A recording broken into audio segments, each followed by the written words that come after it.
और हमारे मध्य हमारे राष्ट्रीय कांग्रेस के राष्ट्रीय अध्यक्ष श्री मल्लिकार्जुन खड़गे जी, जोरदार तालियों के साथ आपका रोहडू की पवित्र धरती पर ऐतिहासिक रामलीला मैदान में आपका स्वागत है। साथ में हमारे छत्तीसगढ़ के पूर्व मुख्यमंत्री भूपेश बघेल जी, कुलदीप राठौर जी, रोहित ठाकुर जी, हमारे मंडल के जुझारू युवा कर्मठ अध्यक्ष श्री करतार सिंह कुल्ला जी, जिनकी रहनुमाई में, जिनकी अध्यक्षता में ये सारा आयोजन कांग्रेस मंडल रोहडू के द्वारा किया गया। सभी कार्यकर्ताओं से मेरा अनुरोध है, मेरा हाथ जोड़कर निवेदन है कि वे सभी सुरक्षा की दृष्टि से जो नियम बनाए गए हैं हमें उनका पालन करना है। हम अपना स्थान ग्रहण करें।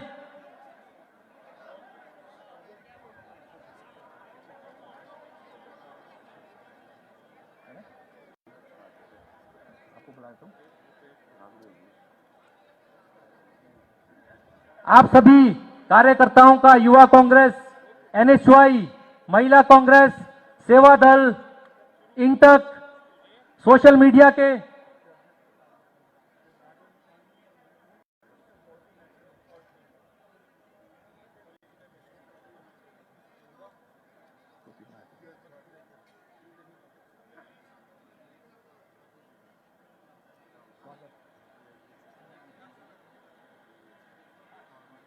आगे के मन संचालन के लिए मैं हमारे बड़े भाई श्री सोनलाल चौहान जी को मंच पर आमंत्रित करना चाहता हूं। श्री सोनलाल चौहान जी। परम आदरणीय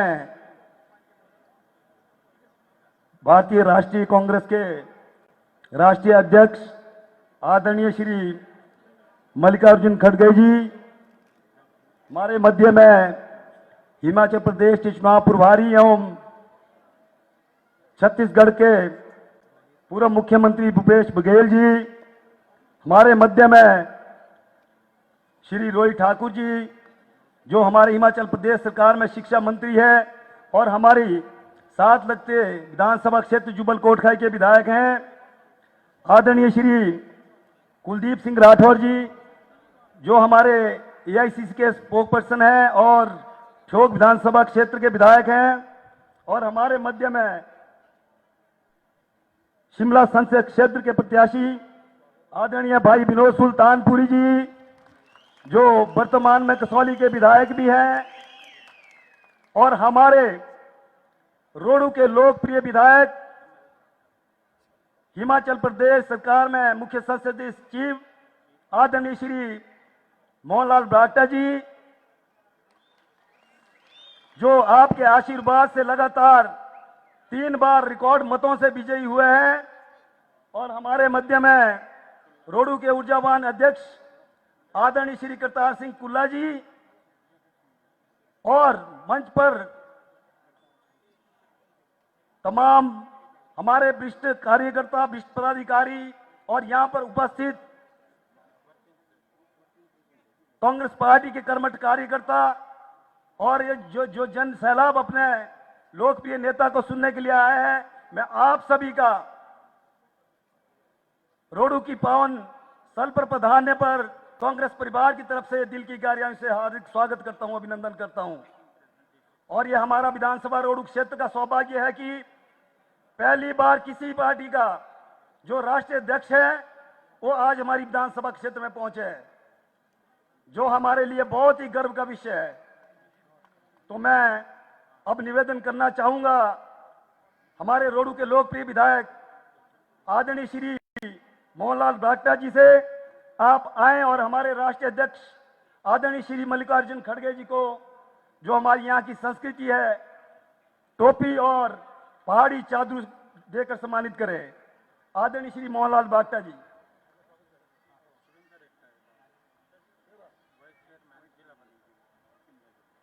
ये हिमाचल की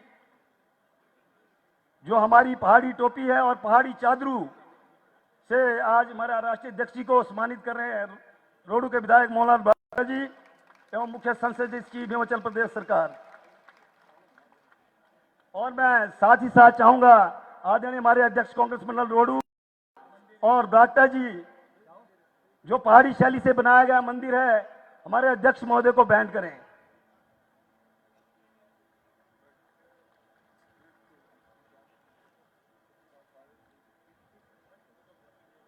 अब मैं आमंत्रित करना चाहूंगा कांग्रेस मंडल रोडू के ऊर्जावान अध्यक्ष आदरणीय श्री करतार सिंह कुल्ला जी से आप आए और छत्तीसगढ़ के पूर्व मुख्यमंत्री और हिमाचल प्रदेश चुनाव प्रभारी आदरणीय श्री भूपेश बघेल जी को टोपी और शॉल पहनाकर सम्मानित करें। आदरणीय श्री करतार सिंह कुल्ला जी।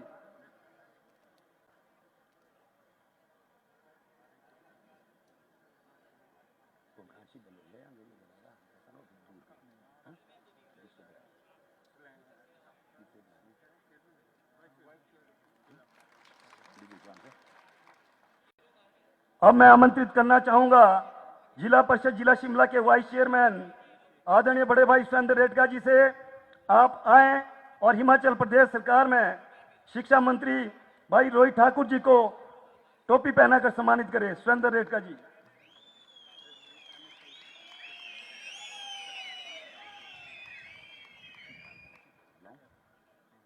अब मैं आमंत्रित करना चाहूंगा शिवपाल ठाकुर जी, जो हमारे डीसीसी के वाइस प्रेसिडेंट हैं, आप आए और हमारे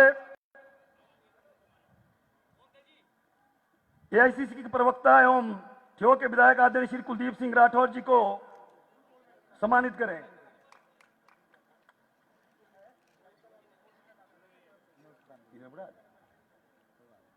हमारे जो शिमला संसदीय क्षेत्र प्रत्याशी विनोद सुल्तानपुर जी, उनको सम्मानित करें। अब मैं आमंत्रित करना चाहूंगा रोडू नगर परिषद के अध्यक्ष आदरणीय बड़े भाई अशोक चौहान जी से आप आए और हमारे एआईसीसी के प्रवक्ता और ठियोग के विधायक आदरणीय कुलदीप सिंह राठौर जी को सम्मानित करें।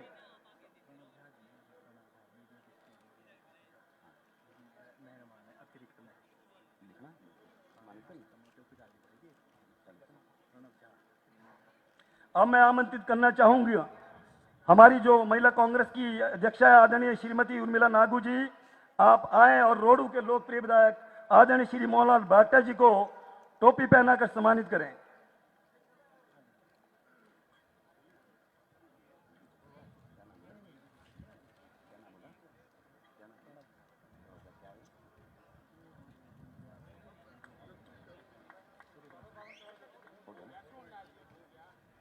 अब मैं आमंत्रित करना चाहूंगा हमारे रोडू के विधायक एवं मुख्य संसदीय सचिव हिमाचल प्रदेश सरकार आदरणीय श्री मोहनलाल भाटका जी से आप आए और अपने विचार रखें।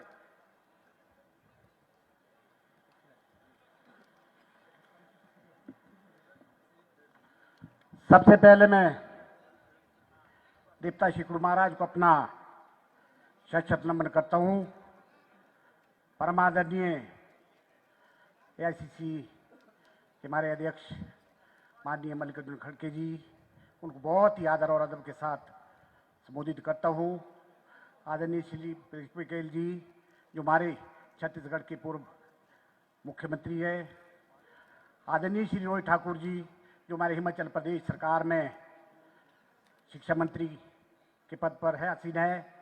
आदरणीय श्री कुलदीप राठौर जी, जो हमारे पूर्व में प्रदेश के हमारे अध्यक्ष रहे हैं और हाल में ये ठियोग से विधायक है।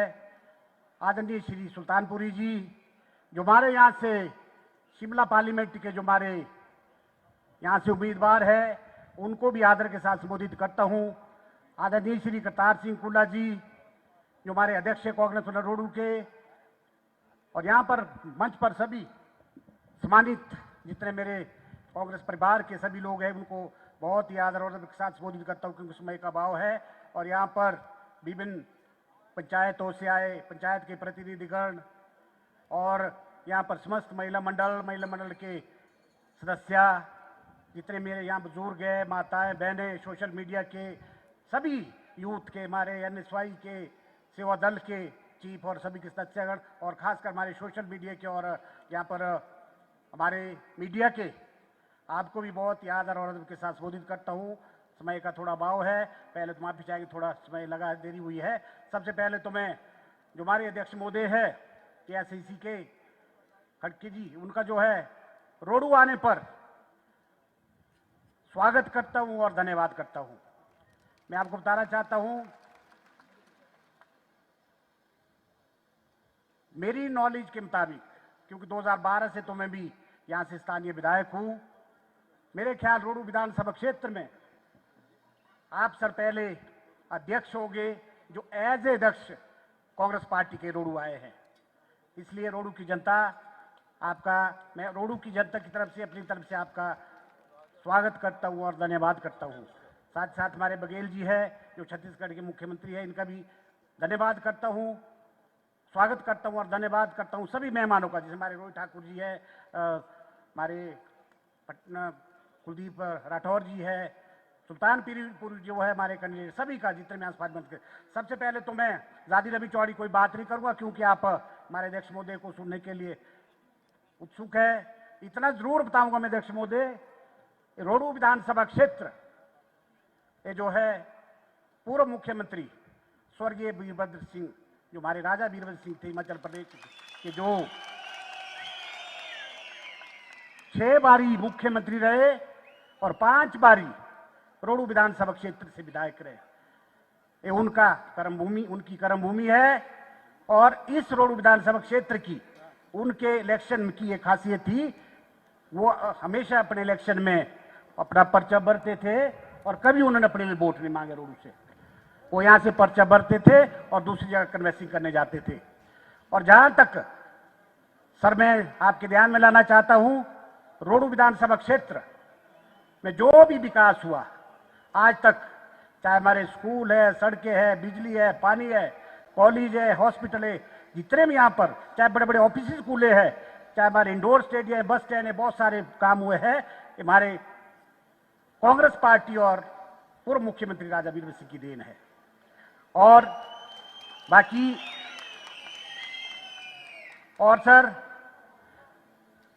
2012 में जब डिलिमिटेशन हुई, डिलिमिटेशन के दौरान ये रोडू कॉन्स्टिट्यूएंसी रिजर्व हुई एससी कैटेगरी के लिए, और मुझे कांग्रेस पार्टी के आशीर्वाद से यहां का टिकट मिला और रोडू की जनता ने मुझे तीसरी बारी 2012, 17 और 22 में बहुत प्यार दिया, आशीर्वाद दिया, हमेशा बढ़त रही। और मैं सर आपके ध्यान में लाना चाहता हूं, ये अभी लोकसभा की बात है, हमारे भाई सुल्तानपुरी जी यहाँ से हमारे कैंडिडेट है, इनके पिताजी भी इस कॉन्स्टिट्यूएंसी से, इस पार्लियामेंट्री कॉन्स्टिट्यूएंसी से 6 बार हमारे एमपी रहे हैं। मैं अपनी रोडू की जनता की ओर से सर आपको आश्वस्त करता हूं, मैंने तो भाई सुल्तानपुरी जी को भी कहा और ठाकुर साहब को भी कहा, सबको कहा कि मैं का 17 एमएलए, 17 कॉन्स्टिट्यूएंसी है शिमला पार्लियामेंट में, अगर लीड होगी सबसे ज्यादा रोडू से होगी। तो आप लोगों से भी मेरा, सभी लोगों से, जितने भी रोडू के समस्त मेरी रोडू कॉन्स्टिट्यूएंसी के जितने भी आप समस्त मेरे बुजुर्ग हैं, माताएं हैं, बहनें हैं, नौजवान साथी हैं, तो मेरे बच्चन का भी आप लोगों ने, जिस तरह आप लोगों ने आज तक कांग्रेस पार्टी का साथ दिया, इस बारी भी मुझे पूरी उम्मीद है कि आप जो है हमेशा की तरह नंबर 1 रहेंगे। और जहां तक विकास की बात है, जैसे मैंने पहले कहा, स्वर्गीय राजा वीरभद्र सिंह ने यहाँ के लिए कोई कमी रखी। जहां तक हमारे ठाकुर साहब की बात है, जो हमारे प्रेजेंट में ठाकुर सुखविंदर सिंह सुक्खू जी है, उनकी सरकार बन के अभी केवल मात्र 15 महीने हुए हैं, उन्होंने भी इन 15 महीनों में रोडू विधानसभा के लिए कोई कसर नहीं छोड़ी। जो भी उनके सामने मैंने आज तक रोडू विधानसभा क्षेत्र की समस्या लेके गया, विकास के कार्य लेके गया, उन्होंने कभी मना नहीं की और यहाँ के विकास में वो हमेशा आगे रहते हैं। और मुझे पूरा विश्वास है हमारी सरकार के, जो हमारे ठाकुर सुखविंदर सिंह सुक्खू जी है, अभी 3.5 साल है, हमारी सरकार कहीं जाने वाली नहीं है। ठाकुर सुखविंदर सिंह सुक्खू की सरकार पूरे 5 साल चलेगी और जो यहाँ के विकास के बाकी कार्य है, मैं आपको आश्वासन देता हूं, उनके आशीर्वाद से हम करेंगे। और बाकी जहां तक हमारी सरकार की बात रही, बहुत सारी बातें हैं, चाहे हमारे ओपीएस की बात है और पेंशन स्कीम की बात है, चाहे महिलाओं की 1500 की बात है, वो भी हमारी सरकार ने अप्रैल मई का जो है जून महीने से 2 महीने का इकट्ठे डालेंगे। और इसके बाद मैं आपको बताना चाहता हूं, जो त्रासदी हुई हिमाचल प्रदेश में 3 महीने तक, हम ये नहीं सोच सकते कि भाई सुबह के लिए हम होने यहाँ के नहीं होने।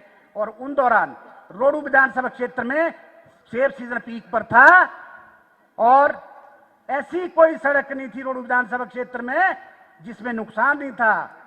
यहाँ पर भी अगर मैं कहूं, रोडू विधानसभा क्षेत्र में 9 महत्वपूर्ण जाने गई और पूरे प्रदेश में सैकड़ों जाने गई, 500-550 के करीब जाने गई। करोड़ों रुपए का नुकसान हुआ, 12,000 करोड़ से ऊपर का नुकसान हुआ। फिर भी हमारे जो ठाकुर सुखविंदर सिंह सुक्खू है, उन्होंने जो है, और हमारे पीरोल मिनिस्टर जो हमारे विक्रमादित्य सिंह, ये जो आज मंडी से चुनाव लड़ रहे हैं, वो भी रोडू आए थे और उन्होंने यहाँ का जायजा लिया।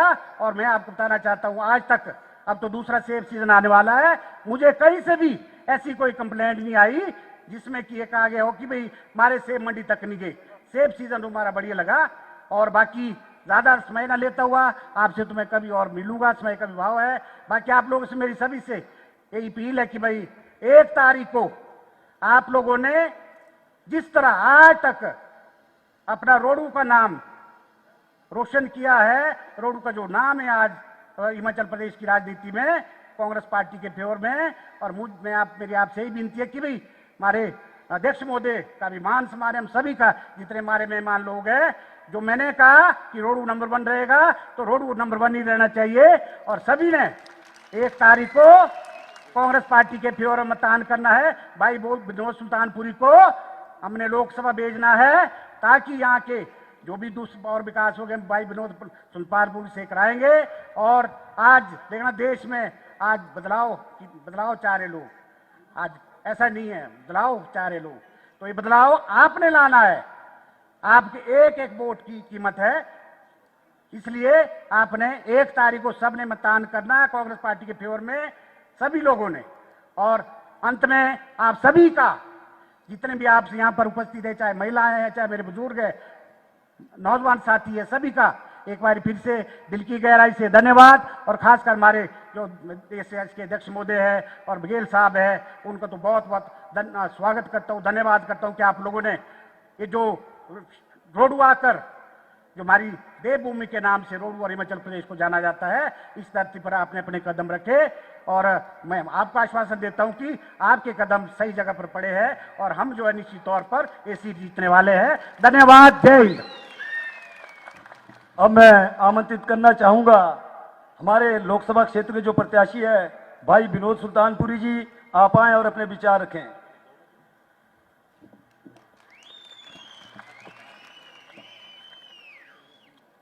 परम आदरणीय हमारे पार्टी के सबसे बड़े अध्यक्ष और हमारे इस रोडू चुनाव क्षेत्र में आप आए हैं सर, आपका मैं सभी की तरफ से बहुत बहुत स्वागत करता हूं।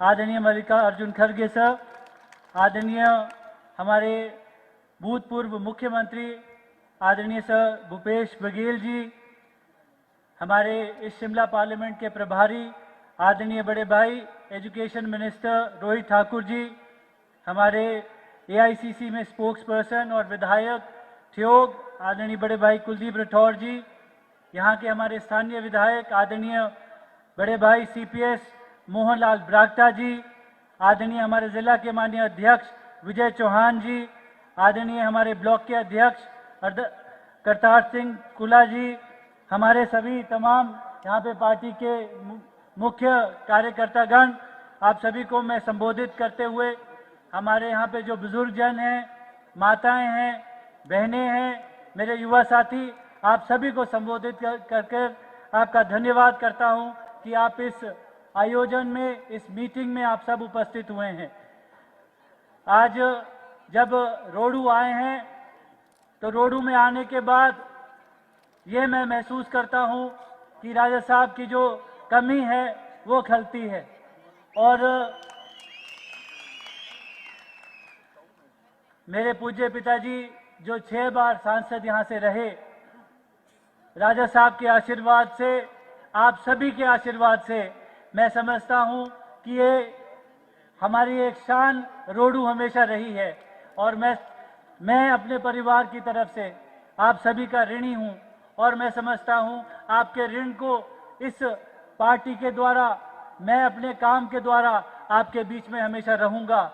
और मैं जो हमारे बुजुर्ग रहे हैं उनके जो काम करने की कार्यशैली रही, जिसमें वो आपके साथ निरंतर सदा आपके बीच में रहे। और मुझे याद है जब मेरे पूज्य पिताजी राजा साहब के साथ आते थे तो जो राजा साहब ने कह दिया वो उन्होंने सीधा साइन करके दे दिया। ये मेरे बुजुर्ग मुझे बताते हैं।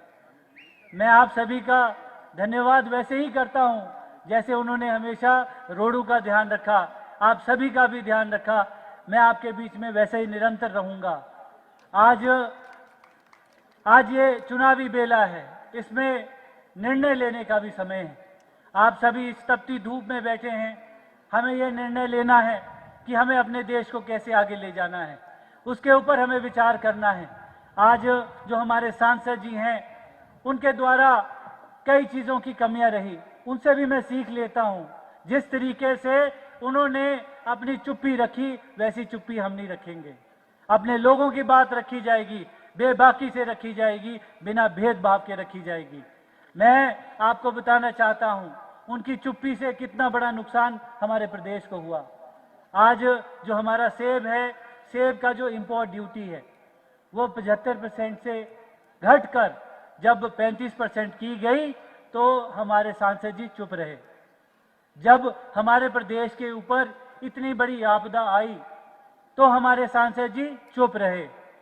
जो सांसद निधि है उसे जो बांटा गया उसमें भेदभाव की भावना थी। मैं आपके सामने ये कहना चाहता हूं और आपके बीच में ये बात कहना चाहता हूं, इससे हुआ क्या है?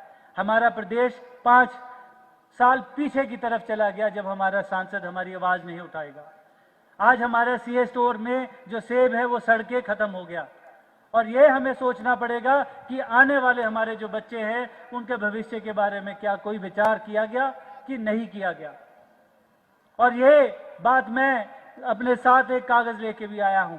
ये मेरे पूज्य पिताजी के द्वारा ये भाषण 1990 में लिखा गया, बोला भी गया, पार्लियामेंट में बात की गई। जब कोटखाई में हमारे लोगों के साथ 3 लोग, कोटगढ़ में हमारे जो तीन लोगों के ऊपर गोलियां चलाई गई और वही भाजपा की सरकार थी जो समर्थन मूल्य 2 रुपए 75 पैसे था, उसे घटा दिया गया 1 रुपए 50 पैसे। आज भी भाजपा की वही रणनीति है। आज भी हम ये देख रहे हैं कि जो हमारे लोग हैं, जो हमारे बागवान हैं, उनके साथ जो ये सेब का हमारा जो मैं समझता हूं जिसका संरक्षण रखा जाना चाहिए था, आज चोर दरवाजे से, चाहे नेपाल से, अफगानिस्तान से जो सेब इंपोर्ट होकर हमारे देश में आ रहा है, उसके साथ आज क्या हाल हुआ है। आज हमारा जो सेब है 400 रुपए पे पहुंच गया है, एक चेरी का डब्बा 600 रुपए पे पहुंच गया है। तो आज हमारे जो आमदन है उसके ऊपर एक सीधा प्रहार हुआ है और ये कमी हमारे सांसद जी की वजह से हुई है। मैं आपके बीच में आपके सामने ये शपथ लेता हूं कि हमारे अपने लोगों के लिए मैं आपकी जुबान, आपकी बात को आगे रखूंगा, निडरता से रखूंगा। हमारे किसान आगे बढ़े, हमारे लोग आगे बढ़े, यही हमें काम करना है। आज आप यहां आए हैं, यह निर्णय भी लेना है कि हम 1 तारीख को जो वोट डालेंगे उसके ऊपर हमारा ध्यान होना चाहिए। यहाँ पे हमारे सारे बुजुर्ग बैठे हुए हैं, मैं देख रहा हूँ जो मेरे पूज्य पिताजी के संग भी काम करते रहे थे। राजा साहब की पूरी आर्मी यहाँ पे बैठी है। रोडू जो निर्णय लेता है वो हिमाचल में होता है, ये मैं बोलना चाहता हूँ। और आपके आशीर्वाद से शिमला पार्लियामेंट आप जीतेंगे, आप जिताएंगे, यही मैं बोलना चाहता हूँ। आप इस धूप में आए हैं, इतना संघर्ष यहाँ पे हो रहा है। मुझे बताया जा रहा था कि रोडू में थोड़ा कम होने वाला है, पर मुझे लगता नहीं। आप सभी के आशीर्वाद से रोडू इस बार हिस्ट्री पे दिखाएगा कि सबसे ज्यादा वोटों से रोडू फिर से कांग्रेस पार्टी को जो बहुमत मिलता रहा है उसे निरंतर रखेगा। आप सबने मेरी बात सुनी। यहाँ पे आदरणीय खड़गे साहब आए हैं, इनका मैं बहुत बहुत धन्यवाद करता हूँ कि हमारे प्रदेश में इस इलाके में पहली बार हमारे अध्यक्ष आए। आपका सर बहुत बहुत धन्यवाद। आपके विचारों को सुनने के लिए सब उत्सुक हैं। आप यहाँ आए हैं, आपका बहुत बहुत धन्यवाद। आदरणीय बघेल साहब आप यहाँ आए हैं, आपका बहुत बहुत धन्यवाद। जय हिंद।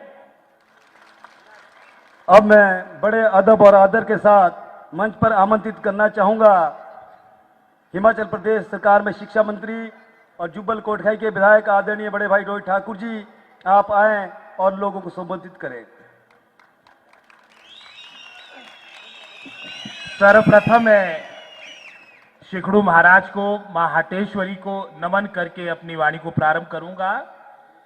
यहाँ पर हम सब के आदरणीय खड़गे साहब जो हमारे राष्ट्र के नेता है, कांग्रेस पार्टी के अध्यक्ष है, यहाँ पर उपस्थित हमारे बहुत ही मैं समझता हूं कांग्रेस पार्टी के वरिष्ठ नेता जो पूर्व में छत्तीसगढ़ के मुख्यमंत्री रहे और 2022 के चुनाव में जो हमारी भारतीय जनता पार्टी की ताकत के विरुद्ध केंद्र और प्रदेश के खिलाफ हम लड़ रहे थे, उसमें एक बहुत बड़ी निर्णायक भूमिका बघेल साहब की थी। वो भी आज हमारे बीच आए हैं।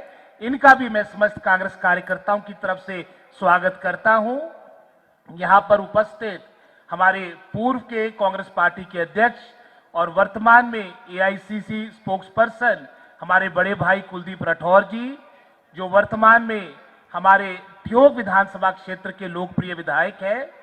यहां पर उपस्थित विनोद सुल्तानपुरी जी, हमारे युवा कांग्रेस पार्टी के प्रत्याशी जो वर्तमान में कसौली विधानसभा क्षेत्र के लोकप्रिय विधायक है। यहां पर उपस्थित मेरे बड़े भाई और हमारे रोडू विधानसभा क्षेत्र के निरंतर 3 मर्तबा से जो विधायक है, सीपीएस हॉर्टिकल्चर भाई मोहनलाल बरागटा जी। यहां पर उपस्थित हमारे working president district Congress committee के विजय चौहान जी, करतार सिंह कोल्ला जी जो वर्तमान में हमारे पार्टी के अध्यक्ष है मंडल के, सम्मानित मंच और समस्त जो कांग्रेस पार्टी के कार्यकर्ता हमारे रोडू विधानसभा क्षेत्र से, हमारे डोडराक्वाड़ से लेके हमारे शील पंचायत के जो सभी यहाँ कार्यकर्ता है, मातृशक्ति है, समस्त कार्यकर्ताओं को, समस्त जनता जनार्दन को मैं आदर के साथ संबोधित करता हूं।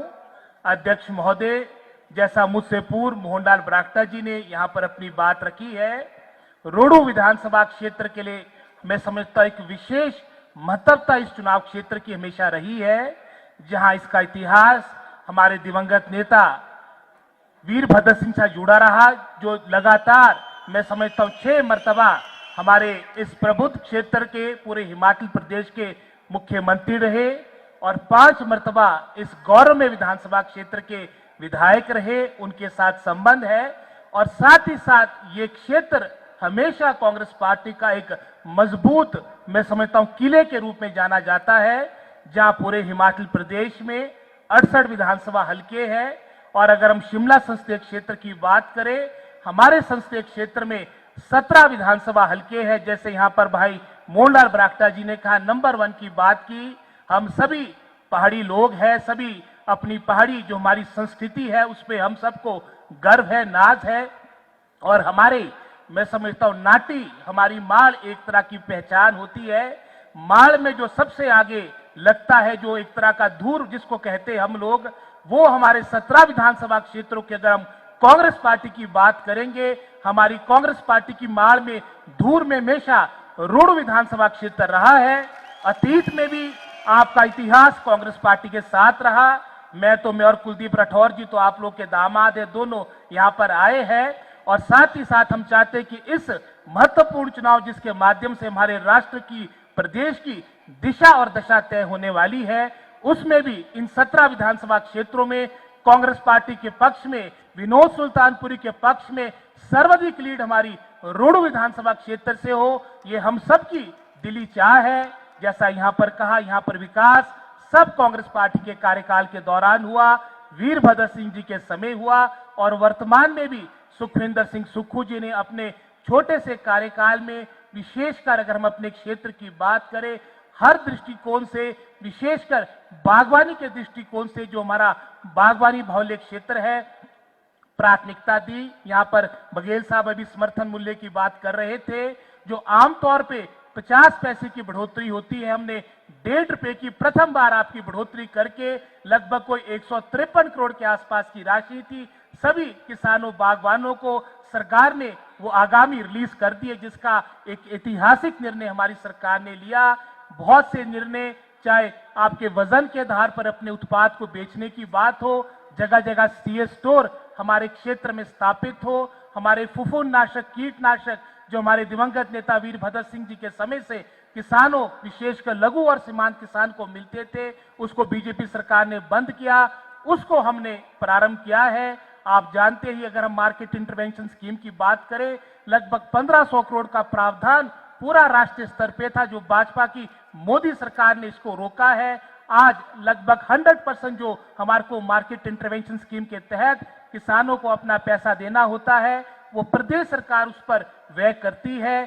चाहे वो इंपोर्ट ड्यूटी की बात हो, मोदी जी कल भी नहान आए थे, वहां भी लॉटो की बात की, सड़कों की बात की, सेपू बड़ी की बात की, कि इंडियन कॉफी हाउस की बात की। लेकिन जो हमारे क्षेत्र के, चाहे रोजगार की बात हो, चाहे महंगाई की बात हो, चाहे हमारे किसानों बागवानों की बात हो, इन सभी बातों की अनदेखी इन 10 वर्ष के कार्यकाल के दौरान हुई। और अगर तो वर्तमान के हमारे भाजपा सांसद की बात करें, लगभग कोई 60% से अधिक ऐसी पंचायतें समस्त संसदीय क्षेत्र में है जहां पर एक फूटी कौड़ी भी, जिसमें अधिकतर विशेषकर हमारे रोडू और जुबल कोटखाई की, जहां पर एक फूटी कौड़ी भी 5 वर्ष की अवधि में इन्होंने नहीं दी। हमारे क्षेत्र के जो मुद्दे थे उसको उठाने पार्लियामेंट में वो विफल रहे।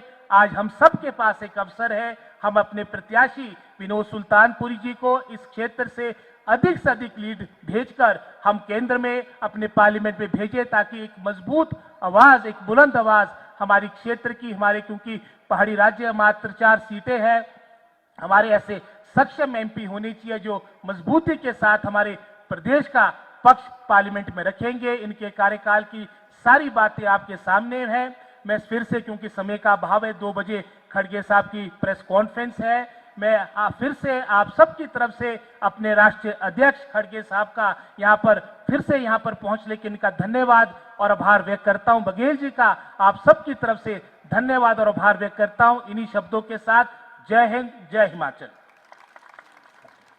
अब मैं आमंत्रित करना चाहूंगा एआईसीसी के प्रवक्ता एवं विधायक ठियोग आदरणीय श्री कुलदीप राठौर जी से। आप आए और अपने विचार रखें। धन्यवाद। मैं देवभूमि में और हिमाचल के सबसे लोकप्रिय नेता श्री वीरभद्र सिंह जी की कर्म भूमि पे आज मल्लिकार्जुन खड़गे साहब, बघेल साहब का जो है दिल की गहराइयों से स्वागत करता हूं। समय का अभाव है, मैं कोई लंबी चौड़ी तकरीर नहीं करना चाहूँगा। मंच पे हमारे राष्ट्रीय अध्यक्ष खड़गे साहब बैठे हैं, भूपेश बघेल जी जो पूर्व में छत्तीसगढ़ के मुख्यमंत्री रहे हैं बैठे हैं, रोहित ठाकुर जी और विनोद सुल्तानपुरी जी जो हमारे प्रत्याशी हैं, हमारे यहाँ के लोकप्रिय विधायक मोहनलाल ब्राक्टा जी बैठे हैं और तमाम मंच पे हमारे पार्टी के सभी वरिष्ठ लोग बैठे हैं। मैं सभी को संबोधित करता हूँ। मैं केवल एक अपील करना चाहता हूँ कि ये जो केंद्र की सरकार है, ये किसान और बागवानी विरोधी सरकार है।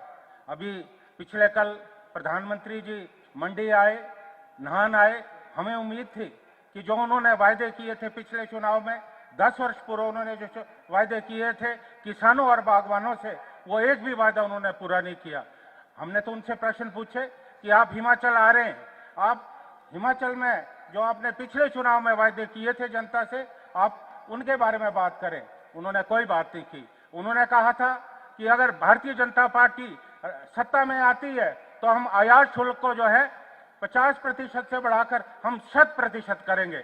लेकिन कहां तो रहा 100% करना। अभी वो अमेरिका गए, अमेरिका के राष्ट्रपति से मिले और हिंदुस्तान आए और देश में आकर उन्होंने जो सबसे पहला काम किया, 50% से घटा के जो है 30% कर दिया। इस कारण पूरा मार्केट में जो है बाहर से सेब आ रहा है और हमारे बागवानों का नुकसान हो रहा है।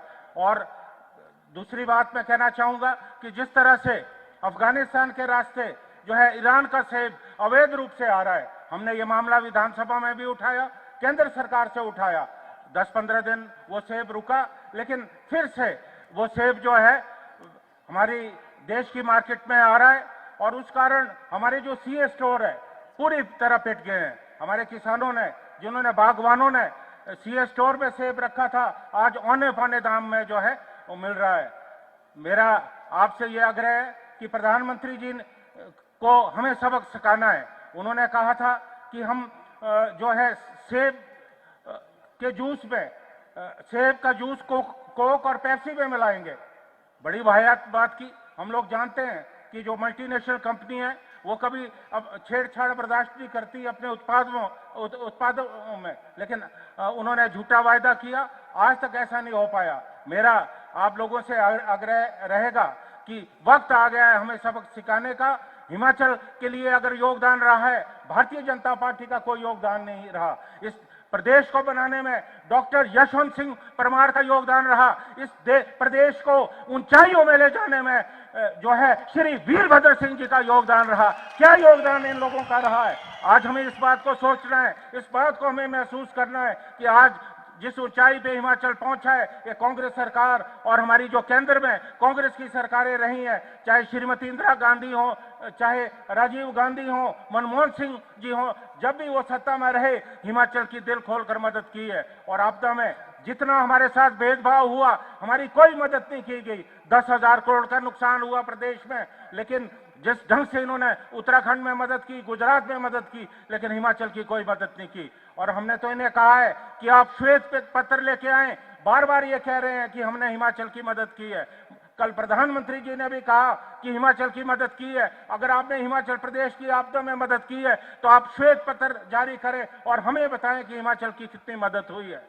मेरा आप लोगों से आग्रह कि चुनाव का समय बहुत नजदीक है। हमारा युवा प्रत्याशी विनोद सुल्तानपुरी एक पढ़ा लिखा नौजवान है और मुझे पूरी आशा है कि ये पूरा लोकसभा में हमारे हितों को पूरी तरह से हमारे हितों को रखेंगे। जो मौजूदा सांसद है उन्होंने कभी भी 5 वर्षों में अपनी जुबान नहीं खोली, और यहां तक कि जो उनको सांसद निधि मिलती है, मैं बहुत सारे क्षेत्रों में गया, मैंने पूछा क्या आपको उन्होंने अपनी सांसद निधि से पैसा दिया है? कहीं पैसा नहीं मिला। हमें मालूम नहीं कि उन्होंने वो पैसा जो है कहां पे दिया है।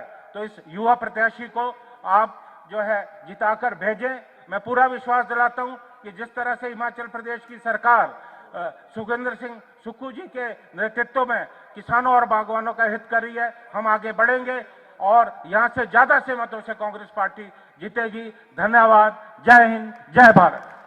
अब मैं आमंत्रित करना चाहूंगा भूपेश बघेल जी को, आप अपने विचार रखें। देवभूमि को प्रणाम करते हुए, राजा वीरभद्र सिंह जी को प्रणाम करते हुए आप सबको नमन करता हूं। आदरणीय हमारे राष्ट्रीय अध्यक्ष मल्लिकार्जुन खड़गे जी और सभी तमाम हमारे नेतागण और हम लोग आदरणीय विनोद सुल्तानपुरी के प्रचार करने आए हैं।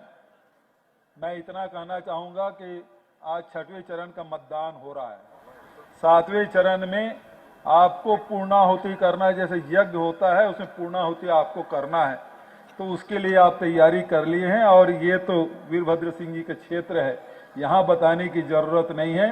जो कांग्रेस का झंडा आपने सबसे ऊंचा रखा है उसे ऊंचा रखना है। और मैं बहुत ज्यादा समय नहीं लेते हुए केवल इतना कहना चाहता हूँ, मोदी जी जहाँ जाते हैं अपना रिश्ता बना लेते हैं।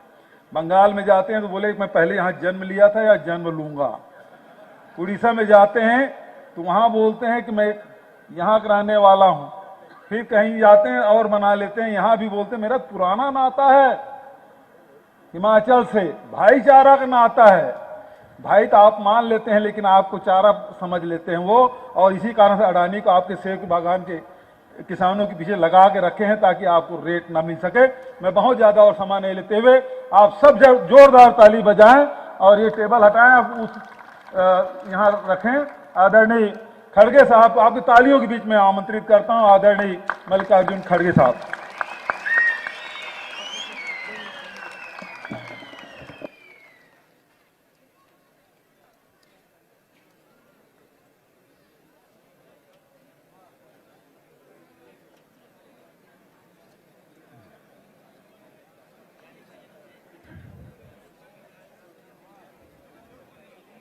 थोड़ा आगे थोड़ा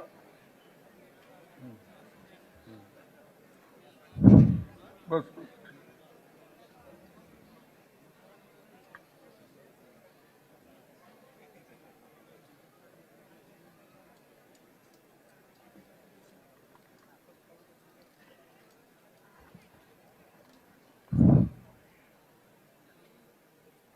आज की इस चुनावी सभा में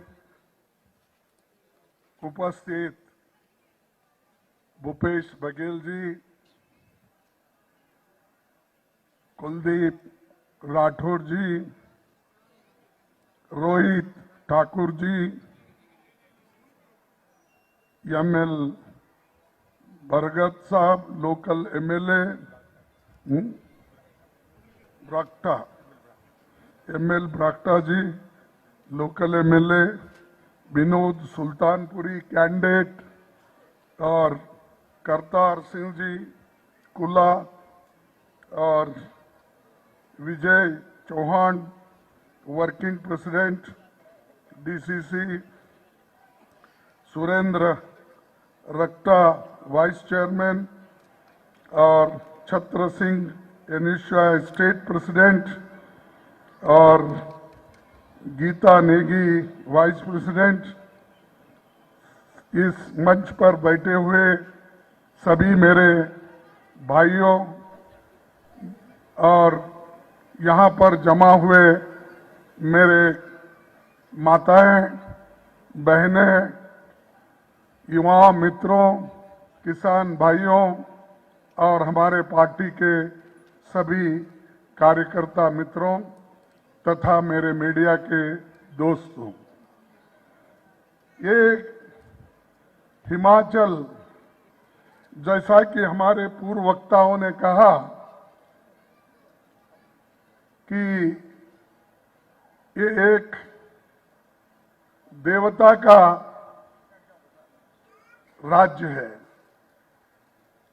हिमाचल पहले से भी बहुत मशहूर स्टेट है और हर लोग दिल्ली के बाद राजधानी के रूप में शिमला को ही देखते थे, क्योंकि यहाँ का सुंदरता और यहाँ का वातावरण, यहाँ की पहाड़ियाँ, ये सारी चीजें देखने के बाद ऐसा महसूस होता है कि ये हमारा स्विट्जरलैंड है। हमें स्विट्जरलैंड जाने की जरूरत नहीं। अगर वो यहाँ आकर हिमाचल को देखे तो शायद वहाँ के लोग और दुनिया के लोग भी खुश हो जाएंगे, क्योंकि इसको टूरिज्म की बढ़ावा बहुत जरूरी है और टूरिज्म अगर बढ़ती है तो पैसा आता है, पैसा आता है तो आप खर्च कर सकते हैं, जब आप खर्च कर सकते हैं तो छोटे मोटे व्यापारी उठ सकते हैं। तो ये एक को लग के एक ऐसी चीजें हैं। साथियों, मैं कर्नाटक से आता हूं और यहां पर तो इलेक्शन में 1-2-3 बार आया था, लेकिन मैं शिमला आया था जब मैं स्टूडेंट था और स्टूडेंट जनरल सेक्रेटरी बोल के चुन के आया था। उस वक्त हम कॉलेज के ओर से टूर निकाले थे और सारे हिंदुस्तान में हमने घूमा, क्योंकि स्टूडेंट्स को उस वक्त कंसेशन रेलवे डिपार्टमेंट देती थी। अब मोदी ने वो भी निकाल दिया स्टूडेंट्स को देने का भी। ये हिमाचल प्रदेश एक विशेष प्रदेश है और यहां पर 1951 में जो हिमाचल वासियों को ही देश में सबसे पहले वोट डालने का सौभाग्य मिला था। 51 में वोट डालने का अगर किसी की किस्मत में आया, वो हिमाचल के लोगों के किस्मत में आया। पंडित जवाहरलाल नेहरू जी की पहली चुनावी सभा 1951 में हिमाचल में हुई थी। तब उन्होंने कहा था, मैं वो कोट करता हूं, ताकि आपको मालूम होने दो, कांग्रेस पार्टी सिर्फ इलेक्शन में नहीं आती, देश को बनाने में और हिमाचल जैसे पहाड़ी इलाके में कैसा पंडित जवाहरलाल नेहरू जी आए, अपनी तकरीर की और लोगों को समझाया उस वक्त। अब तो बहुत से सहूलत है, लोग आते हैं जाते हैं, वोट पूछते हैं। तो जवाहरलाल नेहरू जी ने कहा था, हिमाचल वासी ऐसे प्रत्याशियों को वोट दे जो सामाजिक न्याय को बढ़ाए। ये जवाहरलाल नेहरू जी के शब्द है। हिमाचल वासी ऐसे प्रत्याशियों को वोट दे जो सामाजिक न्याय को बढ़ाए। मनुष्य के व्यक्तित्व को गौरव, मनुष्य के व्यक्तित्व को गौरव और स्वतंत्रता को आगे ले जाए, आजादी को आगे ले जाए, धर्म और शिक्षा की स्वतंत्रता को आगे ले जाए। ये हमारे महान नेता जो पंडित जवाहरलाल नेहरू जी उस वक्त 51 में आकर ये बात कही थी। कई और साल हो गए। ये जो है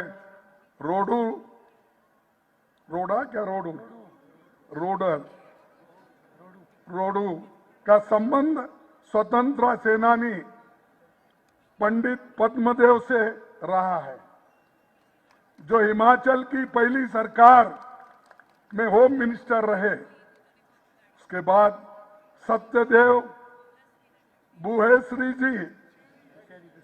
बुशेरी जी भी यहाँ के थे, जिनका हिमाचल के विकास में योगदान रहा। 1982 में विधान चुनाव में राजीव गांधी जी ने इसी मैदान की श्री सत्यदेव बुशेरी के लिए चुनावी जनसभा की थी। इस विधानसभा सीट के लिए वीरभद्र सिंह जी 18 वर्ष तक वो विधायक रहे। 18 साल से इस भाग का प्रतिनिधित्व उन्होंने किया और वो एक बहुत बड़े डेवलपमेंट के लिए लड़ने वाले थे। मैं याद दिलाना चाहता हूं, मेरा भी थोड़ा कुछ उनसे बहुत मिनिस्टर के नाते संबंध था। हम दोनों एक ही मिनिस्टर में थे। मैं रेलवे मिनिस्टर था और लेबर मिनिस्टर था, वो स्टील मिनिस्टर थे। और अपने जो काम के लिए वो कभी किसी से शर्माते नहीं थे। मैं कहाँ जाऊं, कैसा जाऊं, क्योंकि उनकी उम्र मैं समझता हूँ 92 या 93, हाँ 86 में गए। सॉरी, क्योंकि मेरा 80, मैं समझा मेरा 83 कंप्लीट हो रहा है, तो उनका ज्यादा होगा समझा। ठीक है, लेकिन वो आते थे, हमसे भी 3-4 साल बड़े होंगे, लेकिन हमारे पास आकर रेलवे के काम के लिए, ब्रिज के लिए और बद्दी में हॉस्पिटल, मैं खुद आकर वहां पर इनॉग्रेट किया, जहां पर बद्दी में आपके फार्मेसी बहुत से कंपनियां थे। उसके बाद उन्होंने फिर मुझसे पूछा, एक मेडिकल कॉलेज ईएसआई का दे सकते क्या? तो मैंने एक मेडिकल कॉलेज हिमाचल प्रदेश को दिया और वही बहुत दिन के बाद वो शुरू हुआ, अब कंप्लीट हो गया होगा। ये देन जो है, हजारों करोड़ रुपए का देन हमने दिया, कांग्रेस ने दिया, और ये हमारे वीरभद्र सिंह जी यहां लाए, उसको आज कईयों लोगों को फायदा हो। मोदी साहब, आपका क्या कंट्रीब्यूशन है, मेरे को बताओ। यहां के लोगों को जो आप देने का वायदा किए थे वो तो नहीं दिए।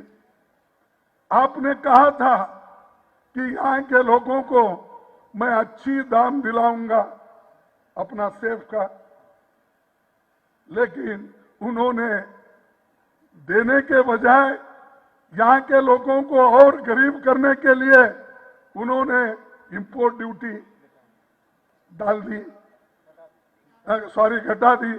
पहले यानी हर चीज जो कहते हैं उसका उल्टा करते हैं।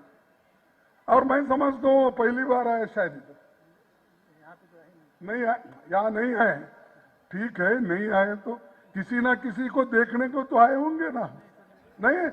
अरे ठीक है, ठीक, चलो तो ये समझे नहीं मेरी बात को, चलो चलने दो। भूपेश जी आप तो समझे हैं। हाँ, तो ये देखिए मंडी में ही मैं बोल रहा हूं कि हमने बहुत कुछ काम करके दिए और वीरभद्र सिंह भी किसी काम को छोड़ते नहीं थे, रास्ते से लेकर नेशनल हाईवे से लेकर और हॉस्पिटल से लेकर सब काम उन्होंने किया। करने के लिए सबके ऑफिसर्स को जाते थे, सबसे मिलते थे। वो वैसा ही उनकी धर्मपत्नी भी हर काम को पीछे लगकर वो काम हिमाचल प्रदेश का करवाती थी। तो ऐसा अपना काम, जो आप पानी लाओ या नींद लाओ,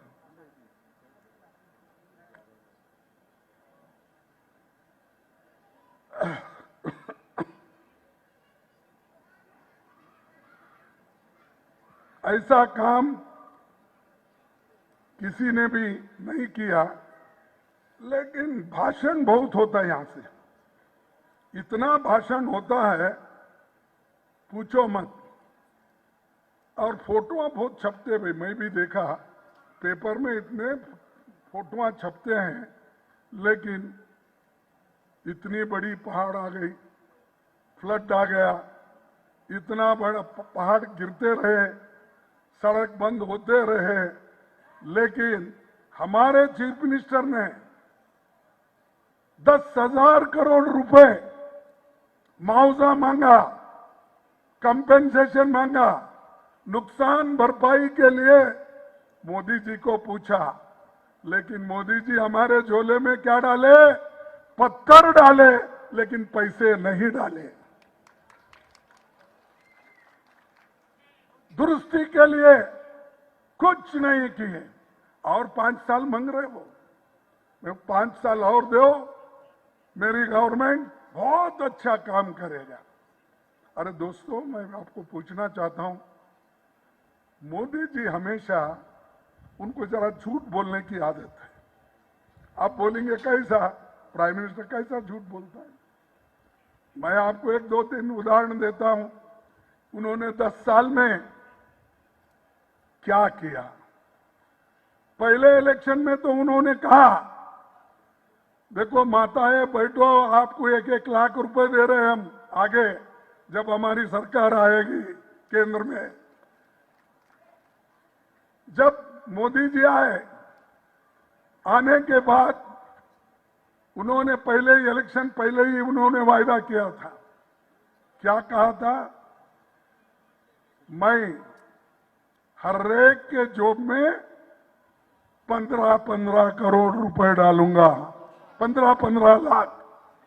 उन्होंने कहा स्विस बैंक में काला धन रखा है और ये कांग्रेस वालों का है, बड़े अमीर लोगों का है, तो इसीलिए मैं वहां से काला धन लाऊंगा, हर एक के जॉब में 15-15 लाख डालूंगा। क्या आपको 15 लाख मिला? जो मोदी जी ने कहा था वो मिला आपको? नहीं मिला। नहीं मिला तो ये झूठ है ना, ये झूठी बात बोले ना। उन्होंने और भी कहा, नौजवान साथियों को मैं एम्प्लॉयमेंट दूंगा, हर साल 2-2 करोड़ नौकरियां दूंगा। 2 करोड़ नौकरियां आपको मिले, 20 करोड़ नौकरियां मिले। कैसा नहीं भाई? प्राइम मिनिस्टर झूठ बोल सकते हैं? प्राइम मिनिस्टर कभी झूठ नहीं बोलता, क्योंकि वो तो हरिश्चंद्र का बेटा है। तो ये मैं क्यों बोल रहा हूं?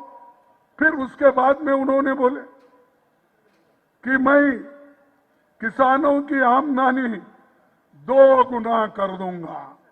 भाई और बहनों, आपके आमदनी को डबल बनाऊंगा। आमदनी आपकी डबल हो गई, किसानों की नहीं हुआ। ये भी झूठ। ये क्या है भाई? सब झूठी बोल रहे हैं आप क्यों? हमारे देश के प्रधानमंत्री को। और उन्होंने कहा मैं बुलेट ट्रेन लाने वाला हूं, बुलेट, अहमदाबाद से बंबई तक। कितने में? पहले 1 लाख, अब 3 लाख हो गए। अभी तक वही 3 लाख करोड़ अभी तक नहीं आया।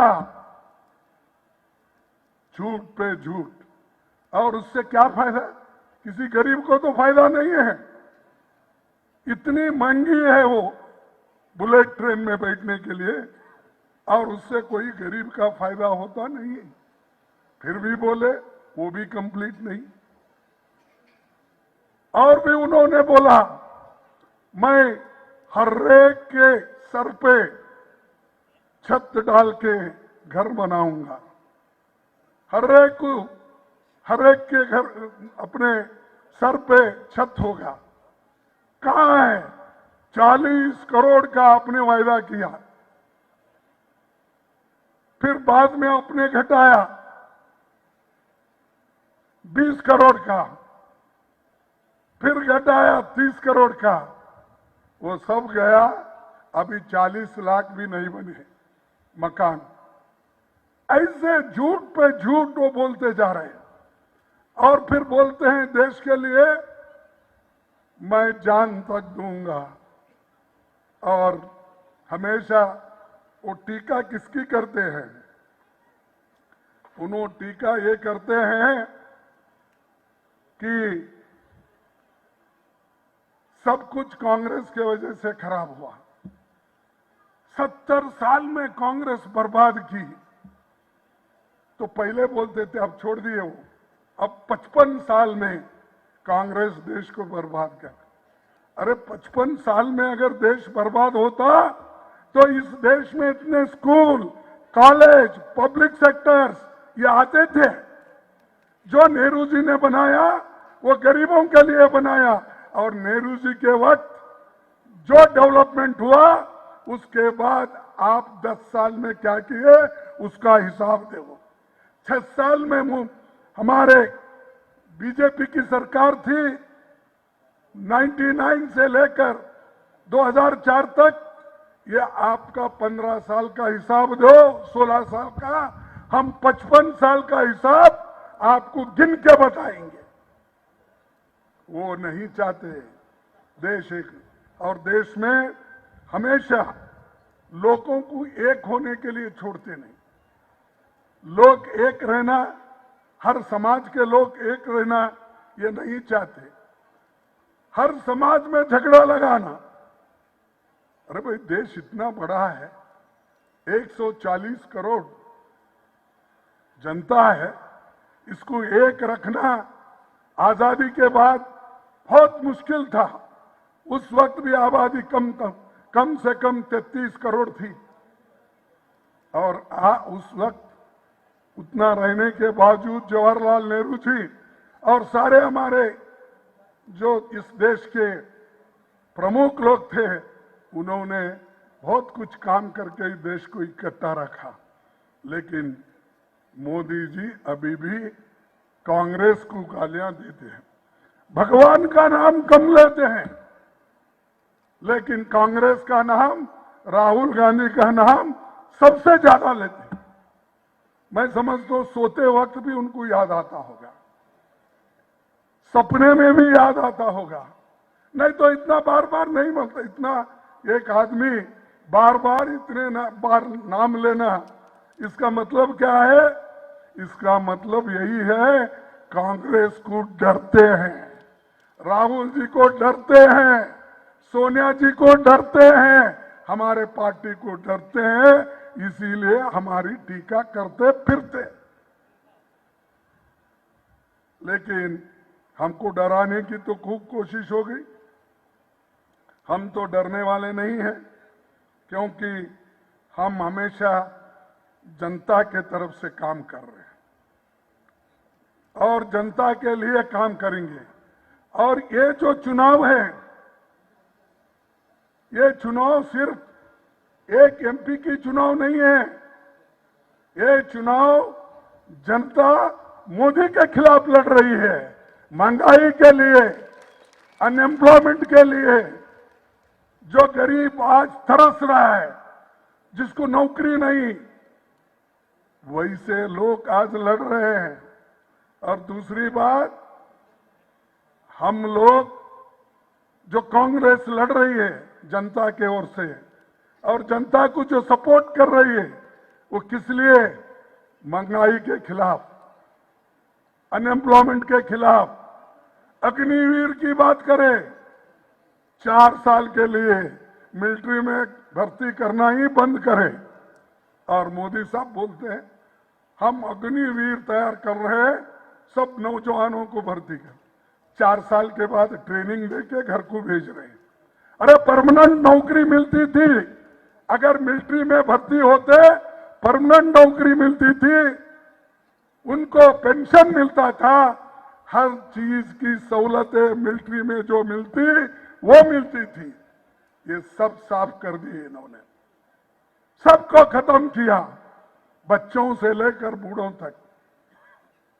ओल्ड एज पेंशन, ये हमारा ओल्ड पेंशन यहां पर लागू की है, लेकिन उनकी सरकार कहां है? वहां सब उसने निकाल दिया। ये नको, क्या ऐसा कोई कह सकता है? दिया हुआ छीन ले रहे हैं। इन्हों खुद तो देते नहीं, दी हुई चीज को भी मोदी जी छीन ले रहे हैं। इसीलिए मैं आपसे यही निवेदन करूंगा, हम जो लड़ रहे हैं 4 चीजों के लिए। एक तो लोगों को बचाने के लिए, एक तो उनको काम मिलना, आगे बढ़ना, तीसरी इस देश के संविधान को बचाना। इस संविधान को बचाने के लिए हम कोशिश कर रहे हैं। इस देश के इस संविधान को बचाने के लिए हम लड़ रहे हैं। अगर ये बच गया, जमहूरियत बचेगी, लोकतंत्र बचेगा, आप बचेंगे।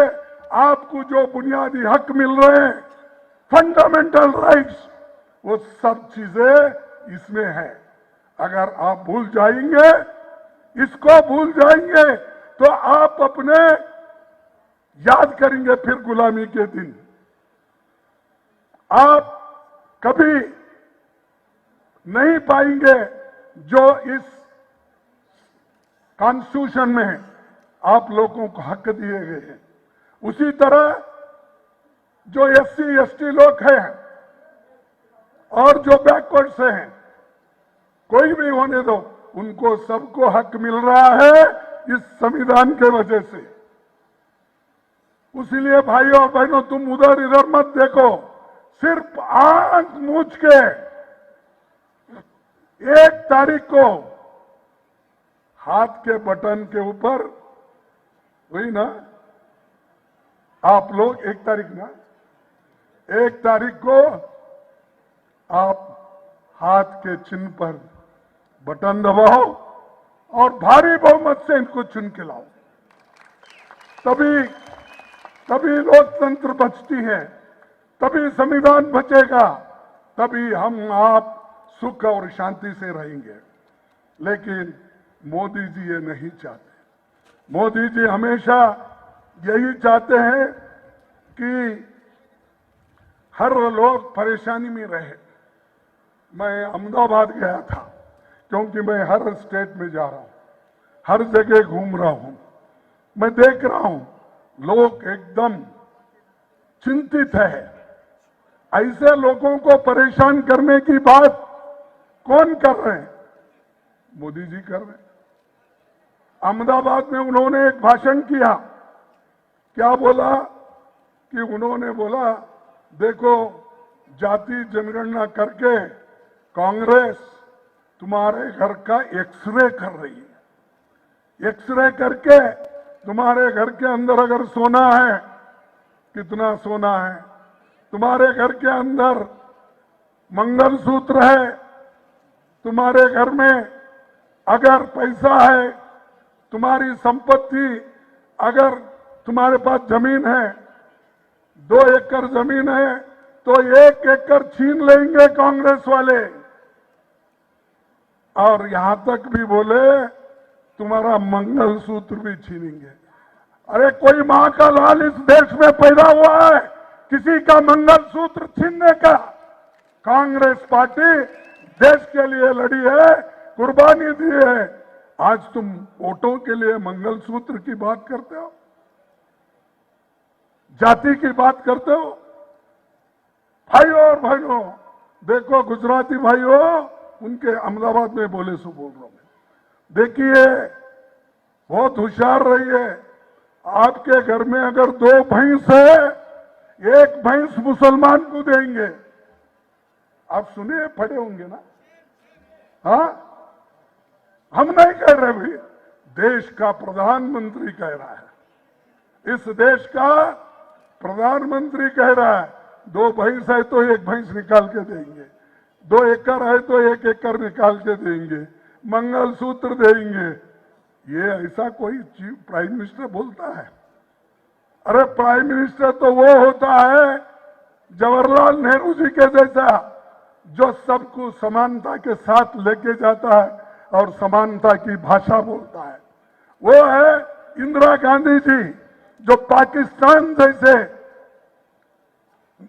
कंट्री को, पाकिस्तान जैसे देश को उन्होंने उसके 2 टुकड़े करके एक बांग्लादेश बनाया और दूसरा पाकिस्तान रखा। ये काम हमने किया। तुमने तो पहाड़ खोद के चूहा निकालने वाले लोग, पहाड़ खोद के चूहा निकालते, ये देखो ये चूहा निकला। अरे हमने तो पाकिस्तान के खिलाफ लड़के बांग्लादेश को आजादी दिलाए, और हमारे लोग लड़कर जीतने के बाद भी 1 लाख लोगों को, सैनिकों को, हमारे अपने इंदिरा गांधी जी ने उनको बहुत दिन रखा। उसके बाद में उन्होंने उनको छोड़ दिया, 1 लाख लोगों को बंदी कर दिया था। तुम क्या कहे हुई? कुछ भी आए तो कुछ तो दिखाना। ये देखो पाकिस्तान, पाकिस्तान को चाहते हैं कांग्रेस वाले, हम चाहते हैं। अगर हम चाहते उनको, क्या आज को बांग्लादेश अलग बनता था? अरे आप तो चाइना तुम्हारा, हमारा हिंदुस्तान का जगह वहां पर ऑक्युपाई करके बैठा है, घर बना रहे हैं, रोड बना रहे हैं। मोदी साहब चुप बैठे हैं। मेरी 56 इंच की छाती है। कहां है भाई 56 इंच की छाती आपकी? यहां क्यों नहीं जा रही 56 इंच की छाती? सिर्फ 56 इंच की छाती दिखाने के लिए है। मैं तो देखा नहीं, कोई टेलर यहाँ का अगर मशहूर टेलर है तो भेजो, उनका 56 इंच का छाती है क्या नहीं। ऐसी बात करते हैं। तो इसलिए दोस्तों, ऐसे लोगों को सबक आप सिखाना चाहिए। अगर आप सबक नहीं सिखाएंगे तो निश्चित रूप से इस देश में डिक्टेटरशिप आएगा। अगर डिक्टेटरशिप आएगा, पूरे कानून खत्म हो जाएंगे और सभी लोग परेशान हो जाएंगे। तो मैं खासकर हमारे युवाओं को वायदा करता हूं,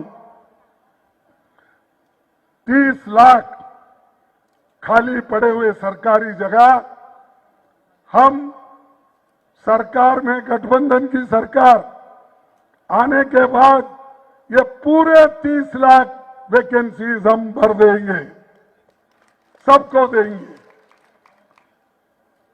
पहली नौकरी पक्की करेंगे और 1 लाख सालाना हम स्टाइफंड के तौर पर नौकरी के अधिकार दिलाने के लिए उनको ट्रेनिंग देंगे। युवा रोशनी 5,000 करोड़ का डिपॉजिट हम इस फंड के लिए पहले दे देंगे। और आज पेपर लीक बहुत हो रहे हैं और मोदी जी चुप बैठे, हर चीफ मिनिस्टर उधर इधर देख रहा है, लेकिन हम पेपर लीक होने का भी बंद कर देंगे। उसके लिए नया कानून लाके हम युवाओं को एक जगह बना के देंगे। जहां पर दूसरी बातें हैं जो हमने वायदा किया था, किसानों के लिए हमने ये वायदा किया कि उचित आयात निर्यात नीति लाएंगे। यहाँ के लिए एक्सपोर्ट इंपोर्ट की जो पॉलिसी है वो नया पॉलिसी बना के यहाँ के किसानों के लिए हम मदद करेंगे। सभी किसानों का कर्ज हम माफ करेंगे, जैसा मनमोहन सिंह जी ने 72,000 करोड़ रुपए सोनिया गांधी और मनमोहन सिंह जी ने किया था। हम सब लोग मंत्री थे, वो फिर से करके हमने दिखाएंगे। तीसरा, जीएसटी मुक्त खेती। अब तो जीएसटी में यहाँ क्वेश्चन आंसर नहीं है, तो यहाँ जीएसटी इस पे रहेगा, हर ट्रैक्टर पे, ट्रैक्टर के सामान पे है, टायर पे है, फर्टिलाइजर पे है, औषध पे है, हर एक पे जीएसटी है। वो जीएसटी हम निकाल देंगे। किसानों को इससे फायदा होता है, वो निकाल देंगे। 30 दिन में बीमा की जो क्रॉप इंश्योरेंस है वो दिलाएंगे, क्योंकि किसान से लूटते हैं और अमीरों को फायदा करते हैं। किसान अपना कंट्रीब्यूशन करता है और उसके लिए जो कंपेंसेशन मिलना वो नहीं देते। आपको तो मालूम है, क्योंकि यहाँ ये जो हिमाचल प्रदेश में 100% लिटरेसी है, आपको ज्यादा बोलने की जरूरत नहीं है। हम अभी कम समझते हैं, आप ज्यादा समझते हैं, क्योंकि देश आजाद होने से पहले भी यहाँ 50% लिटरेसी था।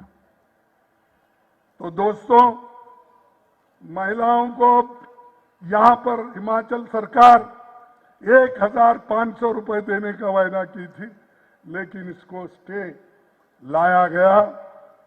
अब चुनाव के बाद जो पिछला जिस दिन इन्होंने अनाउंस किया, उस दिन से लेकर अब तक पूरा पैसा हमारे महिलाओं को मिलेगा।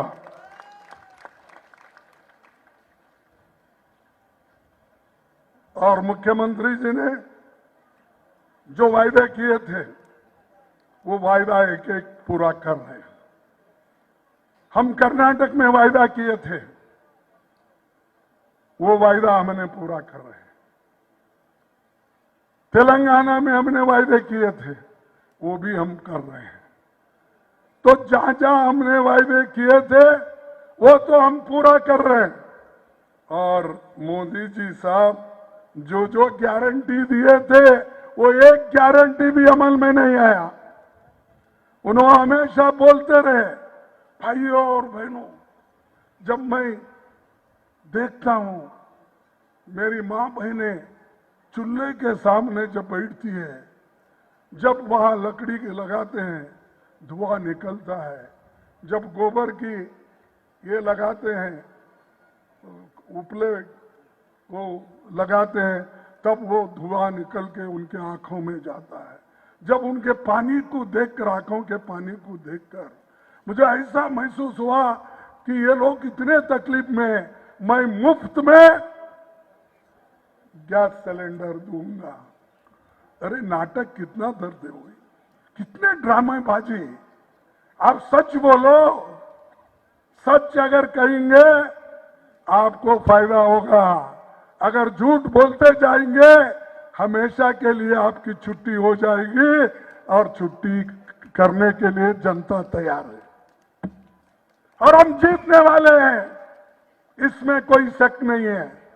और हमारे लोग तैयार होके बैठे और खासकर जनता तैयार होके बैठी है उनको हराने के लिए। वो मौका देख रही है। 1 तारीख आते ही सुबह से सभी लोग लाइन लगेंगे और लाइन लगाकर आप लोग कांग्रेस को वोट देंगे, हाथ को वोट देंगे और इनको जिता के लाएंगे, ऐसा मेरा विश्वास। एक वोट भी आपका कीमती है। अगर आप कहेंगे वोट क्या करना, यहां तो 100% लिटरेसी है, इसके बाद भी अगर 100% वोटिंग नहीं होती तो अभी हम देश के संविधान को नहीं मान रहे या लोकतंत्र को हम नहीं मान रहे, ये होता है। तो दोस्तों, इस बात से मैं यही कहूंगा कि आप लोग ये काम करेंगे और मोदी जी तो अमीरों के साथ है, हम गरीबों के साथ हैं। अमीरों के साथ इसलिए है उन्होंने, हमने जो बनाए public sector units, airport, port, ये सब बेच रहे या गिरवी रख रहे। अरे पैसा हमारा, बनाए हम और बेचने वाले तुम, लेने वाले अदानी और अंबानी, पैसे हमारे। तो ये जो है इसको हम बंद करना है। ये बंद करने के लिए हमको आगे बढ़ना है। तो मैं आखिरी एक ही बात बोल के अपने बात को समाप्त करने जाने वाला हूं। और सारी चीजें जो हमने बोला कि श्रमिकों की न्यूनतम मजदूरी और 1 लाख रुपए महिलाओं को सालाना देने का, जाति जनगणना और उसके बाद युवाओं का, ये 5 न्याय और 25 गारंटी हम जरूर अमल में लाएंगे। ये कहते हुए ये चुनाव खुद जनता लड़ रही है और एक शायर के शब्दों में मैं कहूं, ये जनता कहना चाहती है, जलवे तुझे दिखाएंगे,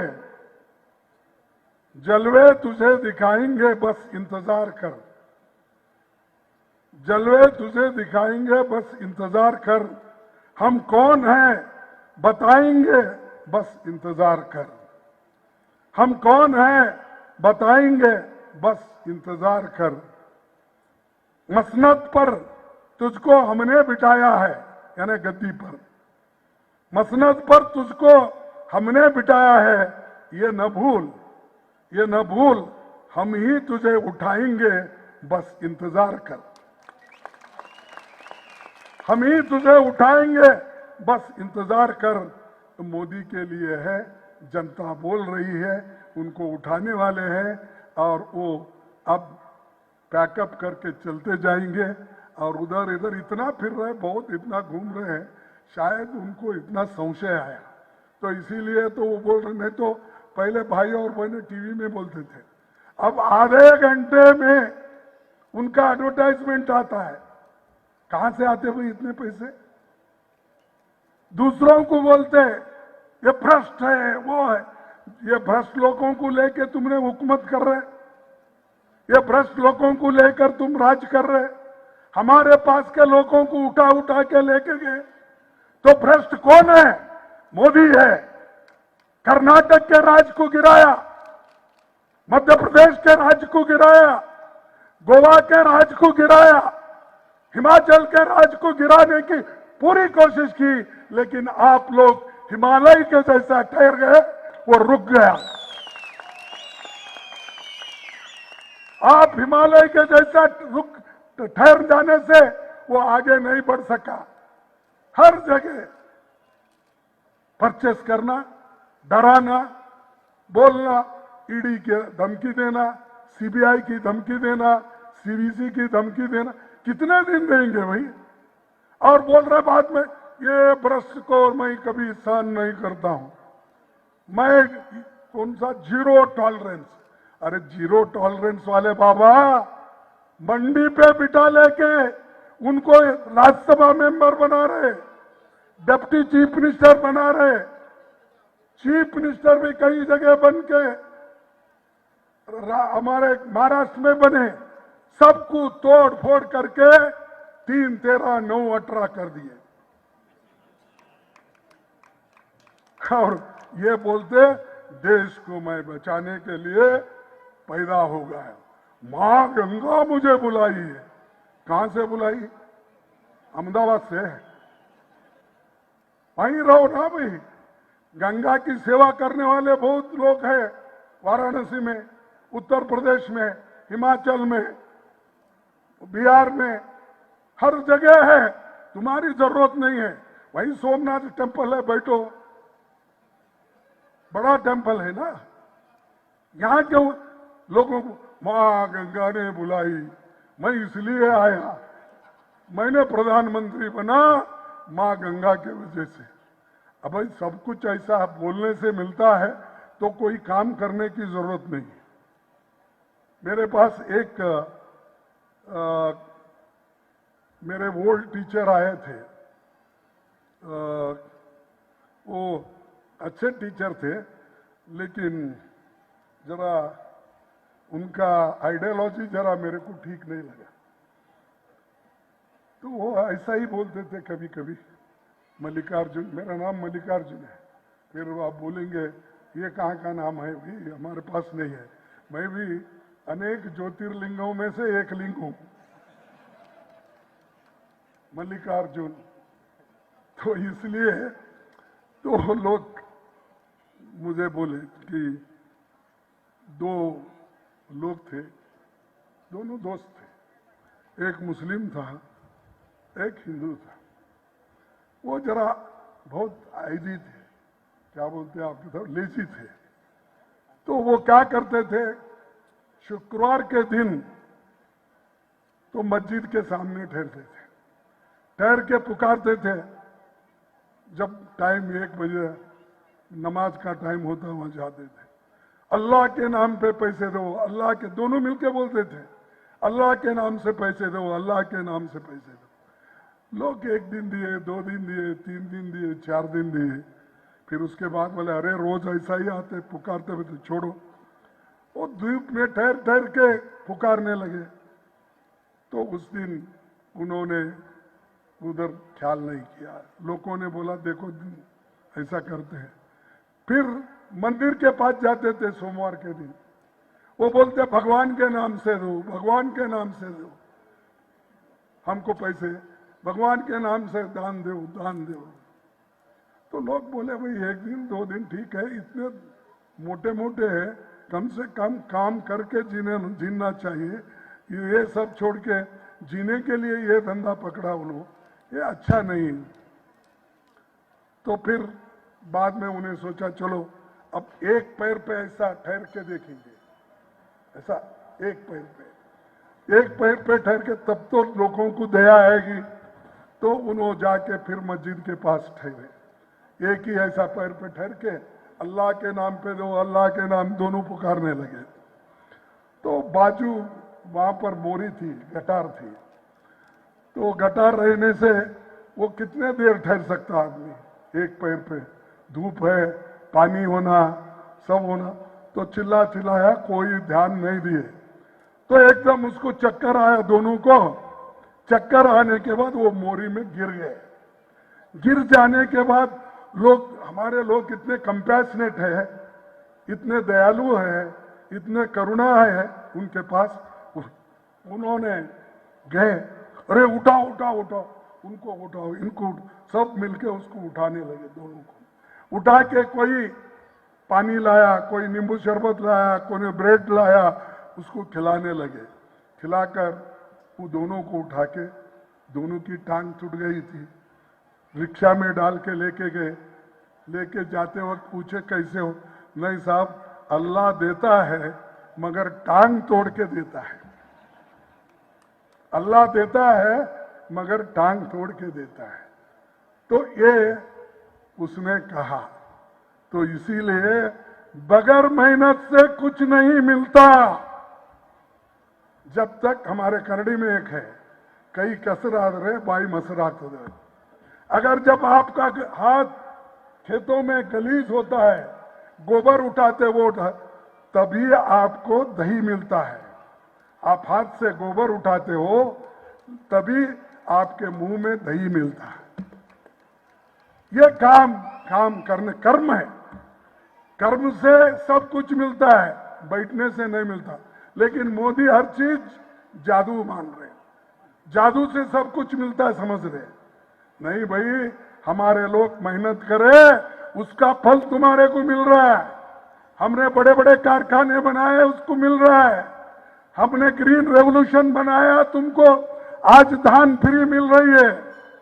हमने दूध के डायरिया खोले, तुमको दूध मिल रहा है। तुम्हारा क्या है भाई? तुम्हारा नाम एक ही है, नाम बदलो। वल्लभ भाई पटेल क्रिकेट स्टेडियम नाम निकालो, मोदी स्टेडियम बनाओ। बनाया या नहीं अहमदाबाद में? ऐसे काम, नाम बदलो, प्राइम मिनिस्टर इनो। इसीलिए मैं हमेशा बोलता हूं, मोदी साहब इतने झूठ बोलते हैं, शायद ही उनके पास कोई ऐसा नहीं है। इसीलिए हाँ, बाद में इतने झूठ बोलते हैं और आज हमारे कॉन्स्टिट्यूशन के पीछे गिरे हैं। कॉन्स्टिट्यूशन का बदलाव करने के लिए हमारे मोहन भागवत जी पहले ही बोले और आज भी बोल रहे हैं। उत्तर प्रदेश में बहुत से लोग, कर्नाटक में एक एमपी वो बोला हमको 2/3 मेजॉरिटी दो, 400 पार करो, हम इस देश का संविधान बदल के अच्छा संविधान लाएंगे। ये कौन बोल रहे? ये मोदी के चेले और मोदी जी बोल रहे। तो आप संविधान बदलना चाहते हो क्या? संविधान का रक्षण करना चाहते हो? ये उसका उत्तर आपको देना है, नहीं तो गुलामी में रह जाएंगे जैसे पहले थे वैसे। इसीलिए मैं आपसे विनती करता हूं फिर एक बार, हमको जनतंत्र को बचाना है, लोकतंत्र को बचाना है, संविधान को बचाना है, हमारे आगे पीढ़ी को बचाना है। इसीलिए आपका वोट महत्व का है। आप वोट देकर हम सबको, हमारे पार्टी को आगे लाइए। तुम्हारा जो भी हमने बात किया है या कहा है, जो भी वचन हमने दिया वो निभाएंगे। ये कहकर मैं अपने 4 शब्द को समाप्त करता हूं। और आज के हमारे जो शिमला उम्मीदवार है विनोद सुल्तानपुरी, इनको अपना वोट दीजिए। और विक्रमादित्य सिंह, अगर मंडी से यहाँ कोई आए हैं, आजू बाजू है, सबको मैं विनती करता हूं, विक्रमादित्य सिंह जो वीरभद्र सिंह के सुपुत्र है, उनको आप चुन के लाइए। आनंद शर्मा, इनको भी ये भी हमारे पार्टी के कैंडिडेट है, इनको भी आप भारी बहुमत से चुनो। घर घर जाओ, घर घर जाकर ये बोलो कि ये हमारे कैंडिडेट है, इनको आप वोट दीजिए। सतपाल सिंह रईजादा हमीरपुर के, इनको भी आप, इनके बारे में आप प्रचार करो, कहाँ भी जाते हैं तो बोल दीजिए। और कांग्रेस पार्टी को मजबूत बनाकर इस देश को मजबूत बनाओ। हम आपके साथ हैं, हम कभी डरने वाले नहीं हैं। कोई डराते, बहुत से लोग डराने की कोशिश करते, कांग्रेस पार्टी आज तक डरी नहीं। बहुत से लोग ऐसे हैं, लेकिन हमारी पार्टी हमेशा कुर्बानी करी है, लेकिन किसी के लिए हमने डर के भागे नहीं। तो इतना कहते हुए मेरे 4 शब्द को समाप्त करता हूं। जय हिंद, जय कांग्रेस। मैं कहूंगा मोदी हटाओ, देश बचाओ, अब की बार संविधान बचाओ, लोकतंत्र बचाओ। मोदी हटाओ, मोदी हटाओ, मोदी हटाओ। जय हिंद। अरे जय हिंद बोलते ही क्यों कमजोर हो जाते हो? जय हिंद, जय हिंद, जय हिंद, जय हिंद।